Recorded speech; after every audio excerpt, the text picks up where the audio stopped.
Hi అండి, అందరికీ నమస్తే. Welcome to our channel. It's me Naga. ఈ రోజైతే రాగి పండి లడ్డూలు చాలా సింపుల్ గా, ఈజీగా, టేస్టీగా ఇంట్లో ఎలా తయారు చేసుకోవాలో చెప్తాను. ఈ రాగులైతే చాలా మంచిదండి. దీంట్లో కాల్షియం బాగా ఉంటుంది. ఇంకా కొవ్వు పర్సంటేజ్ కూడా చాలా తక్కువగా ఉంటుందండి. ఇతర అన్ని ధాన్యాల కంటే కూడా ఈ రాగుల్లో ఎక్కువ కాల్షియం ఉంటుందండి. యాక్చువల్ గా మనం ఏమనుకుంటామంటే అందరం కూడా పిల్లలకి రోజుకు ఒక గ్లాస్ పాలిస్తే పిల్లలకి కాల్షియం బాగా అందుతుందని చెప్పేసి పిల్లలకి, బాలింతలకి, ప్రెగ్నెంట్ లేడీస్ కి ఎక్కువగా కూడా పాలిస్తూ ఉంటాం కదా. ఆ పాలతో పోలిస్తే ఆ పాలల్లో కన్నా 3 రెట్లు ఎక్కువగా కాల్షియం ఈ రాగుల్లో ఉంటుందండి. అందుకే మన పూర్వ వాళ్ళు, అంటే వెనకట కాలపు వాళ్ళు, ముసలి వాళ్ళకి కానీ, బలం తక్కువగా ఉన్న వాళ్ళకి కానీ, హెల్త్ బాగా ఒక మంచాన పడ్డ వాళ్ళకి కానీ, బలానికి, ఎముకల పుష్టికి, నీరసం తగ్గటానికి మంచి ఆహారం కింద సులువుగా అరిగే పద్ధతిలో రాగి జావను అందించేవాళ్ళు. ఇంకా ఏంటంటే మన శరీరంలో ఉన్నటువంటి చెడు కొవ్వులను తగ్గించేటటువంటి హార్మోన్ ని ఉత్పత్తి చేయడానికి, ఉత్పత్తులను పెంచడానికి రాగులు బాగా హెల్ప్ చేస్తాయండి. ఇంకా వెయిట్ లాస్ బాగా అవుతారు.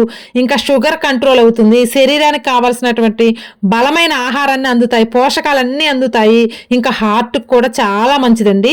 ఇంకా బ్లడ్ సర్క్యులేషన్, అంటే రక్త ప్రసరణ కూడా బాగా మెరుగవుతుంది అనమాట. ఈ రాగులు తినటం వల్ల ఎటువంటి సైడ్ ఎఫెక్ట్స్ ఉండవండి. ఇందులో పీచు పదార్థం కూడా చాలా ఎక్కువగా ఉంటుంది. ఇంకా రాగి సంకట్లో మిరియాల పొడి, కొంచెం నెయ్యి వేసి పిల్లలకి కనుక టిఫిన్ కి బదులుగా ఇది పెట్టి స్కూల్కి పంపారంటే మన పిల్లలు ఫస్ట్ ర్యాంక్ రావటం గ్యారంటీ అండి. అంత బాగా మెమరీ పవర్ కూడా పెరుగుతుంది. అయితే ఈ రాగి లడ్డూలు ఎలా ప్రిపేర్ చేసుకోవాలో చెప్తాను. ఎందుకంటే రాగి లడ్డూలు, రాగి సంకట్లు, రాగి పిట్టి అంటారు కదా, ఇవన్నీ కూడా చాలా మంది ఇష్టపడరు. తినాలని ఉంటుంది కానీ తినలేరు. కాబట్టి ఈ రాగి లడ్డూలు అయితే ప్రతి ఒక్కళ్ళు చాలా ఇష్టంగా తింటారండి. చాలా ఈజీ, సింపుల్ కూడా ఇవి చేసుకోవటం. ఎలా అంటే మీరు ఫస్ట్ రాగిలను కడిగి గాలిచ్చుకొని ఆరపోసుకోండి. మీకు ఈ ప్రాసెస్ అంతా కూడా మా వల్ల కాదు అనుకుంటే మార్కెట్లో మంచి క్వాలిటీ ఉన్నటువంటి రాగి పిండిని తెచ్చుకోండి. దాన్ని ఒక 2-3 స్పూన్స్ నెయ్యిలో ఆ పిండిని ఫ్రై చేయండి. ఫ్రై చేసిన తర్వాత మీరు రాగి పిండిని ఎంత క్వాంటిటీ అయితే తీసుకున్నారో, అంటే ఇప్పుడు 1 కేజీ రాగి పిండి తీసుకున్నారనుకోండి, కేజీ బెల్లాన్ని, ఒక మంచి బెల్లాన్ని తీసుకొని లైట్గా తురిమి కొంచెం రాగి పిండిని, కొంచెం బెల్లాన్ని కలిపి మిక్సీ పట్టండి. అలా మిక్సీ పట్టడం వల్ల బెల్లం కూడా ఏమన్నా లైట్గా గడ్డలుగా ఉంటే పొడిలాగా అవుతుంది అనమాట. పిండితో కలిపి బెల్లాన్ని మిక్సీ పట్టడం వల్ల బెల్లం ముద్ద కాకుండా ఉంటుంది, చక్కగా కలుస్తుంది కూడా.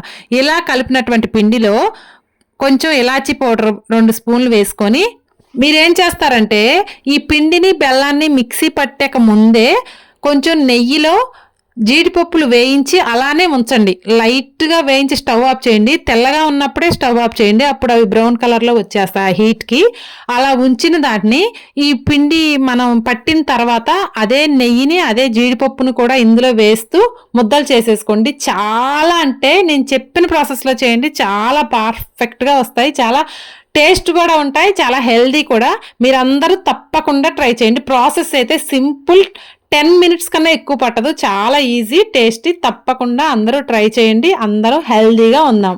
ఎందుకంటే మనకి ఆరోగ్యానికి మించిన ఆస్తి లేదు. ఓకేనండి, ఈ వీడియో మీకు నచ్చితే లైక్ చేయండి, ఎలా ఉందో కామెంట్ చేయండి. ఫస్ట్ టైం మన ఛానల్ చూస్తున్న వాళ్ళు ఎవరైనా ఉంటే మన ఛానల్ని సబ్స్క్రైబ్ చేసుకోవడం మాత్రం మర్చిపోవద్దు. Thank you for watching.